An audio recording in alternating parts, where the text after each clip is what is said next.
everybody, welcome back to our second reading lesson. Today our genre is going to be biography. So let's go ahead and get started. Our question of the week is really going to be the question of the unit, so it's the same as last week, which was how can people connecting or joining together improve their community? So today I just want you guys to think about, as we're talking and as we're reading, what are some things that you can do to improve your community? Ooh, this little piece of hair. So like what could you do with a plastic jug that was empty? If you finish your milk carton, what could you do with that instead of just throwing it in the trash? What about if you have an old toy or old toys? Could you maybe create those toys to be something else? Maybe mess with them, try to figure out if you could create something new with them. So think about that as we are going through our story today. Okay, so we are going to start off with watching a brain pop on biography. So listen closely.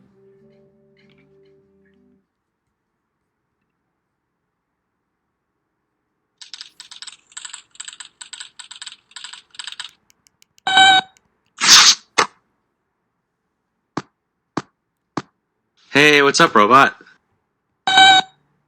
You're writing a biography? Of who? Little Jimmy? Has that guy even done anything worth writing about?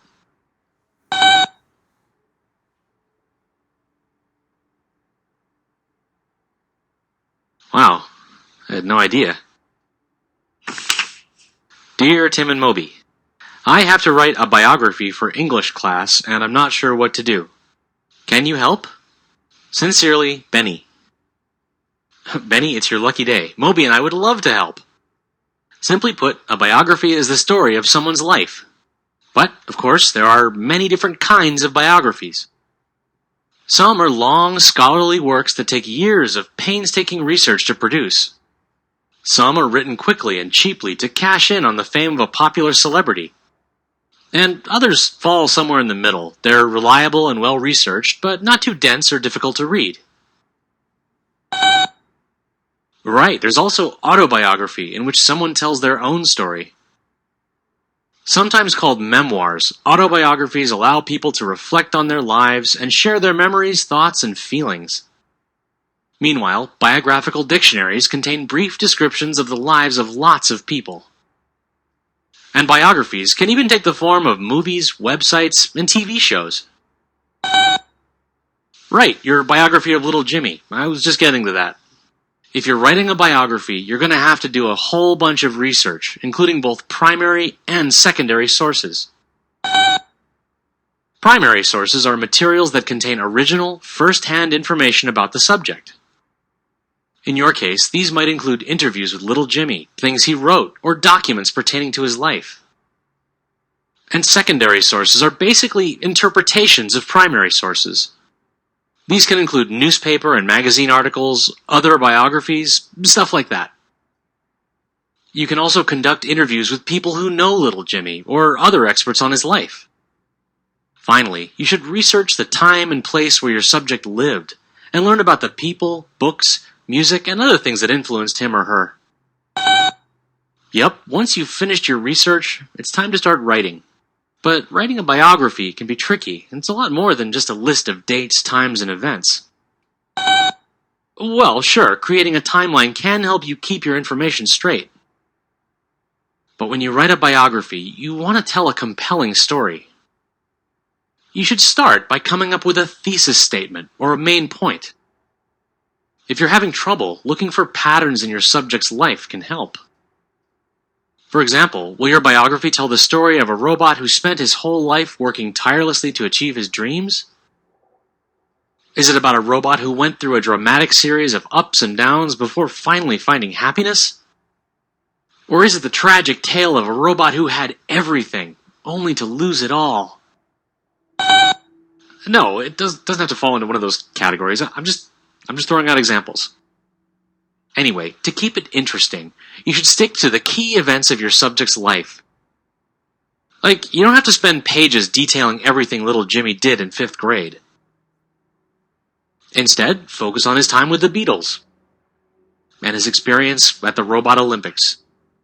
And be sure to include plenty of interesting details. Glad you asked.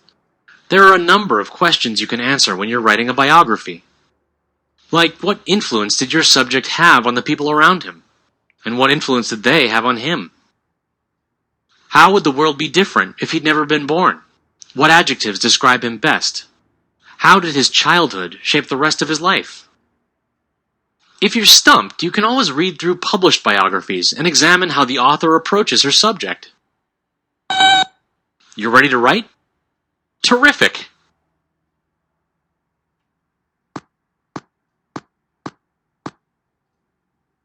Yeah, that's about what I expected. Okay, so we know that a biography is the story of a real person's life that is told from the point of view of another person.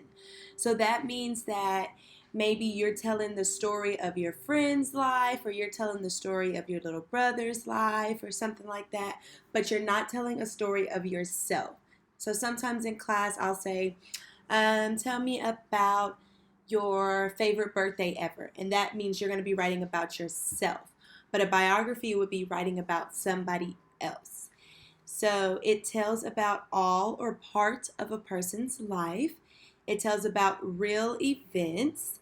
It is often told in chronological order or time order with words like first, then, and finally.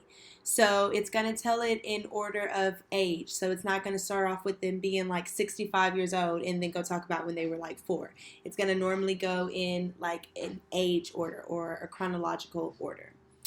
It tells about something important the person did, such as how she or he solved a problem.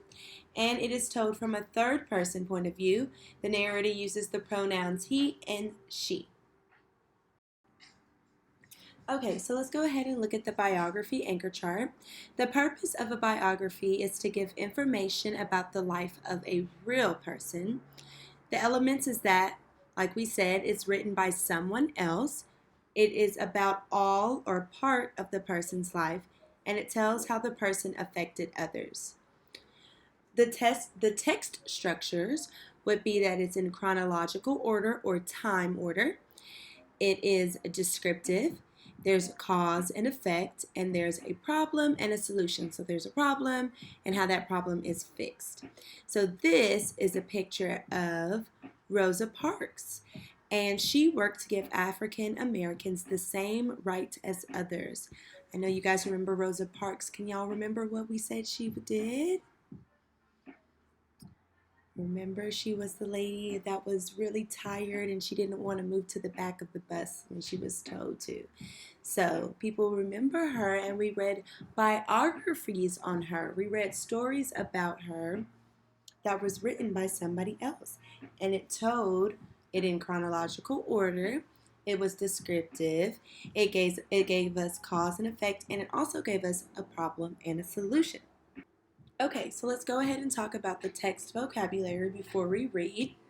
The first word is cents, and I know it sounds like the money sense, like I got 5 cents, but it's not like that. So this sense is strong, smells good or bad. So y'all know when you're in class and you're like, if you smelt it, you dealt it. You're using your sense. You smell a strong smell, even if it's good or bad. The cents, like 5 cents, like for money, that wouldn't have an S. So it would just be spelled like CENTS. The next word is useless. That means that it is not helpful or good for anything. And we're actually going to learn about, we learned about suffixes last week, and we're going to learn about prefixes this week. The next word is crumble. That means to break apart into small pieces over time. Plastic, a light, strong material that can be made into things. And garbage, scraps of things thrown away. So let's go ahead and read our story.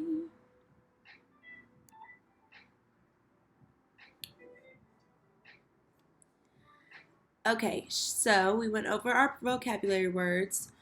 Our story that we are going to read this week is called One Plastic Bag. It is a narrative nonfiction, and remember, nonfiction means that it is true. It's called One Plastic Bag. I'm not sure how to say the name, Isatao Chise and the Recycling Women of the Gambia. It is written by Miranda Paul and it is illustrated by Elizabeth Zunin. I don't know how to pronounce a lot of these words, so I'm just going to say the first letter of it if I don't know how to pronounce it, okay? So we're going to call her I. I walks with her chin frozen. Fat raindrops pelt her bare arms. Her face hides in the shadow of a palm leaf basket, and her neck stings with every step. Warm scents of burning wood and bubbling peanut stew drift past her. Her village is closed now. She lifts her nose to catch the smell. The basket tips, one fruit tumbles, then two, then 10. The basket breaks. I kicks the dirt. As I start to read the text, I can look through the illustrations and words to make predictions about what will happen. Remember, when you're making a prediction, we're taking a guess on what we think is going to happen next. On this page, I see that I's basket breaks. She drops fruit on the ground, and I already know that the text will have something to do with plastic bags. I know people use plastic bags to carry things, so my prediction is that I will start to use plastic bags instead of baskets to carry her fruit. Now, remember when I say I'm not talking about myself. I'm talking about her. I just can't remember. I just can't pronounce her name very well. Something silky dances past her eyes, softening her anger. It moves like a flag flapping in the wind and settles under a tamarind tree. I slides the strange fabric through her fingers and discovers it can carry things inside. She gathers her fruits in the bag. So she's discovering plastic. So I can kind of make an inference that she's probably never used plastic before because she's kind of trying to figure out what to do with it. The basket is useless now. She drops it, knowing that it will crumble and mix back in with the dirt. So the basket that she's using is able to crumble and mix back in with the dirt eventually.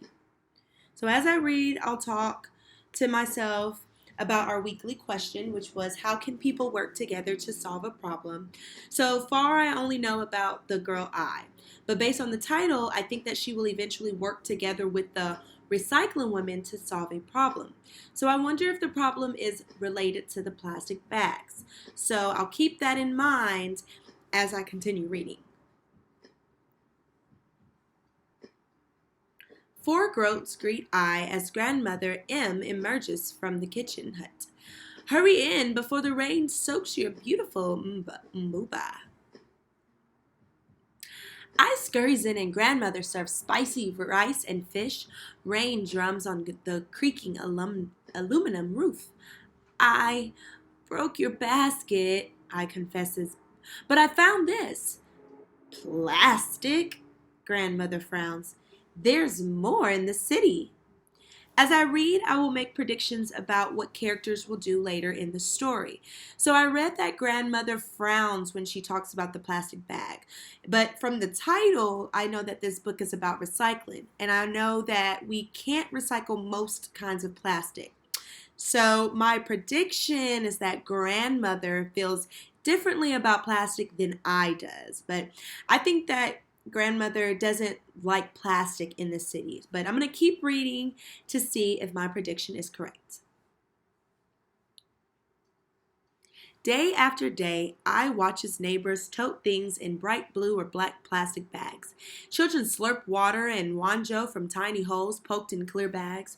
Marker trays fill with minties wrapped in rainbow plastic. The colors are beautiful, she thinks. She swings her bag high. The handle breaks. 1 paper escapes, then 2, then 10. Uh-oh. I shake sand off her papers. Another plastic bag floats by, and she tucks her things inside. The torn bag is useless now. She drops it to the dirt, as everyone does. There's nowhere else to put it. As I read, I try to learn more about I, and I try to figure out why plastic bags are important in the story. On this page, I can see that she drops her plastic bag into the dirt. I remember that's what she did at the beginning when she broke her basket too. So I wonder if she thinks that this plastic will crumble into the dirt like that first basket that she has. I think this might be the problem of the story. So let's keep reading. Day after day, the bag she dropped is still there. One plastic bag becomes 2, then 10, then 100. Plastic isn't beautiful anymore, she thinks. Her feet step down a cleaner path and the thoughts float away. So now it's starting to look like litter. And is it starting to crumble into the dirt like the basket? It's just building up more and more, and now it's not looking so pretty anymore. So years pass and I grows into a woman. So this is the little girl that was at the beginning of the story. She barely notices the ugliness growing around her until the ugliness finds its way to her. So as I read, I keep making predictions about what will happen. I look at the illustrations or the pictures to help me. I see now that she's older. I see that she's carrying a small child, so that obviously means that a long time has passed since she dropped the plastic bags on the ground. But it says that it says that I doesn't pay attention to the ugliness. But I also read that it finds its way to her. So I'm going to predict that something will happen that causes I to notice all the trash around her. And I think she's going to want to do something to fix this. I hears a goat crying and hurries toward grandmother's house. Why is it tied up? Where are the other goats? Inside, the butcher is speaking in a low voice. Many goats have been eating these, he says. The bags twist around their insides and the animals cannot survive. Now 3 of your goats and so many other goats in the village have died. Grandmother M. powerful shoulders sag. Eyes must be strong and do something, but what? So now I can see what the problem is that needs to be solved. The problem is that these plastic bags are getting eaten by these goats, and it's making the goats die. So I'm going to keep reading so that I can see how I is going to solve this problem and if she's going to solve the problem. I's feet led her to the old ugly road pile of garbage. A pile of garbage stands as wide as grandmother's cooking hut.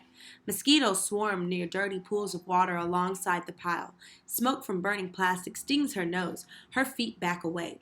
Goats scamper past. They forage through the trash for food. Her feet stop. She knows too much to ignore it now. Holding her breath, she plucks one plastic bag from the pile. Then 2, then 10, then 100. Ooh, look right here. It doesn't look like she's getting very good sense. What can we do? Iso asks her friends. Let's wash them, says Fatim, pulling out almost soap. Meron grabs a bucket, and Inka fetches water from the well. Peggy finds clothespins, and they clip the wash bags on the line. As the bag dries, I watches her sister crochet. Can you teach me? So this is what she's crocheting right here. Why, yes, her sister shows I the stitches, then hands a metal tool to her. I's fingers busies themselves in, out, around. Giraffe, thank you. So as I read, I think about what I know about I. I already know that it's important for her to solve this problem with the plastic bags. She also wants to help save the goats. So she's making her own tool from a broomstick. So she uses what she has to make something new. I think she will use this tool to help her problem solve. I finds a broomstick and carves her own tool from its wood. What's that for? Fatim asks. I pauses. She and Peggy have an idea, but will their friends think it's crazy? Will the idea even work? Nervously, she explains the plan. One friend agrees to help, then 2, then 5. The women cut bags into strips and roll them into spools of plastic thread. Before long, they teach themselves how to crochet with thread. Naka ligebe? Asks grandmother. How is the work? Danka danka, answers I, slow. Some people in the village laugh at us, others call us dirty, but I believe what we are doing is good. The women crochet by candlelight, away from those who mock them, until a morning comes when they will no longer work in secret. Fingers sore and blistered, I hauls the recycle purses to the city. One person laughs at her. Then two, then 10, then... But as I read, I think about the predictions that I've made in the text. Am I surprised at what happened? And I am surprised by other people's reactions to her. I wonder why they laugh at her. She's doing something good for the community, and she's reusing plastic bags. She's recycling. So I wonder if their feelings will change. Let me keep reading to find out. One woman lays Dallas egg coins on the table. She chooses a purse and shows it to one friend. Then 2, then 10. Soon, everyone wants one. I fills her own purse with Dallacy. She zips it shut and rides home to tell grandmother she has made enough to buy a new goat. When she passes by the pile of rubbish, she smiles because it is smaller now. She tells herself one day it will be gone and my home will be beautiful. And one day, it was.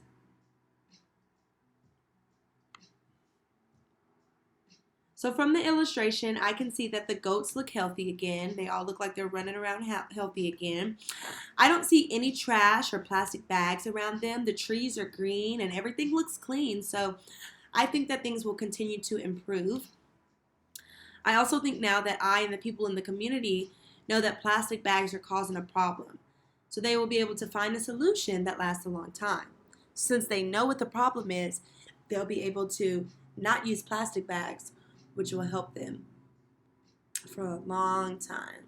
And it looks like this is her now with her son.